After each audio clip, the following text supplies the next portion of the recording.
नमस्कार दोस्तों, मेरा नाम है आशुतोष मांडके और आप देखना शुरू कर चुके हैं डायनामिक इम्पल्शन। आज के इस वीडियो में हम बात करेंगे 5 सितंबर 2024 के करंट अफेयर्स की। और अब जब आपने वीडियो की थंबनेल पर क्लिक करते हुए वीडियो देखने की शुरुआत कर दी है तो अंत तक जुड़े रहिएगा, क्योंकि आप सभी लोग जानते हैं कि ज्ञान को कभी भी अधूरा नहीं छोड़ना चाहिए। इसी बात के साथ हम शुरू कर रहे हैं आज के इस वीडियो को आज की पहली जानकारी के साथ। एक विशेष बात, आज शिक्षक दिवस है।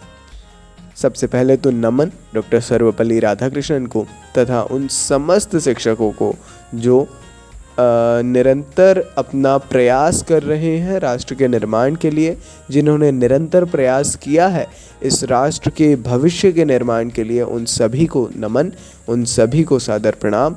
चलिए इसी बात के साथ हम शुरू कर रहे हैं वीडियो को पहली जानकारी के साथ।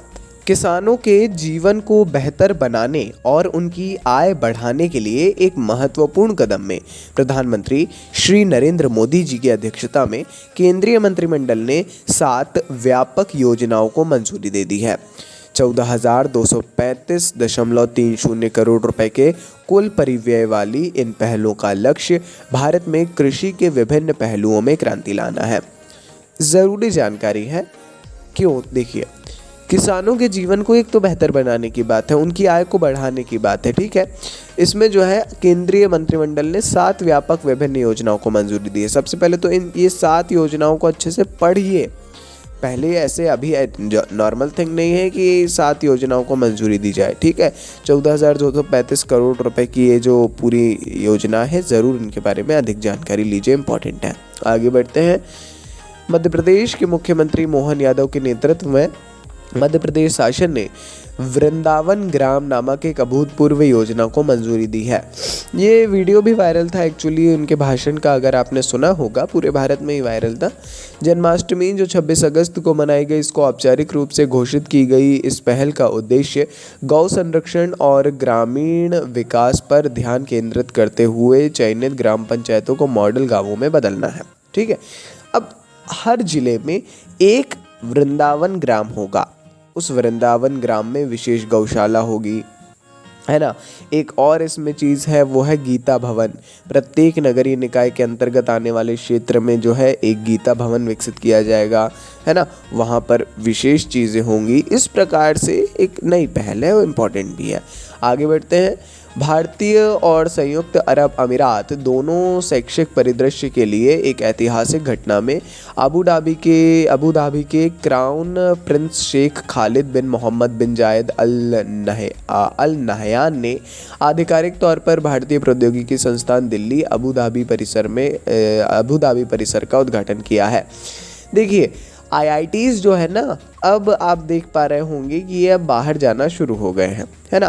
तो मतलब पहला खुला था, है ना, हमने उसकी जानकारी भी दी थी, फिर अब ये है, तो एक बहुत अच्छी बात है। यह महत्वपूर्ण अवसर पहली बार है जब प्रतिष्ठित IIT ब्रांड ने भारत के बाहर एक पूर्ण परिसर स्थापित किया है, जो अंतर्राष्ट्रीय शैक्षणिक सहयोग में एक बड़ी छलांग का प्रतीक है ना। तो एक पूरा ही, मतलब इसके पहले भी हुआ था मगर इस प्रकार से संपूर्ण परिसर नहीं गया था वहाँ, है ना। वहाँ पे एक ब्रांच टाइप की शुरू की गई थी, यहाँ पे भी एक उसी प्रकार से है, परंतु अंतर है। ज़रूर जानिए वो अंतर क्या है, ज़रूर पूरी जानकारियाँ लीजिए और कमेंट में भी ज़रूर बताइए। बढ़ते हैं आगे, देखते हैं अगली जानकारी को। लंदन का प्रतिष्ठित लॉर्ड्स क्रिकेट ग्राउंड 11 जून से 15 जून 2025 तक, ठीक है, ICC विश्व टेस्ट चैंपियनशिप के फाइनल की मेज़बानी करके इतिहास रचने के लिए तैयार है। देखिए, यह आयोजन पहली बार इस प्रतिष्ठित स्थल को चिन्हित करता है, जिसे अक्सर कहा जाता है होम ऑफ क्रिकेट। ये क्रिकेट के सबसे सम्मानित प्रारूप के चरमोत्कर्ष की मेज़बानी करेगा। ज़ाहिर तौर पर एक बहुत इम्पॉर्टेंट चीज़ है ये। 11 जून से 15 जून 2025 तक जो है इसको मनाया जाने वाला है, ठीक है। तो ज़रूर इसके बारे में जानिएगा। मनाया क्या जाने वाला है, तो ये जो है लॉर्ड्स क्रिकेट ग्राउंड एक तो सबसे फेमस ग्राउंड है, अन्य चीज़ों के लिए भी फेमस है, कई बार ट्रोलिंग में भी आता है ना। तो यहाँ पे जो है ICC विश्व टेस्ट चैंपियनशिप होने वाली है पहली बार। ये एक इतिहास ही है, इतिहास ही रचने जा रहे हैं, तो इम्पोर्टेंट तो है ही, है ना। तो पढ़ लीजिएगा थोड़ा सा इस बारे में भी। बढ़ते हैं आगे अगली जानकारी की ओर।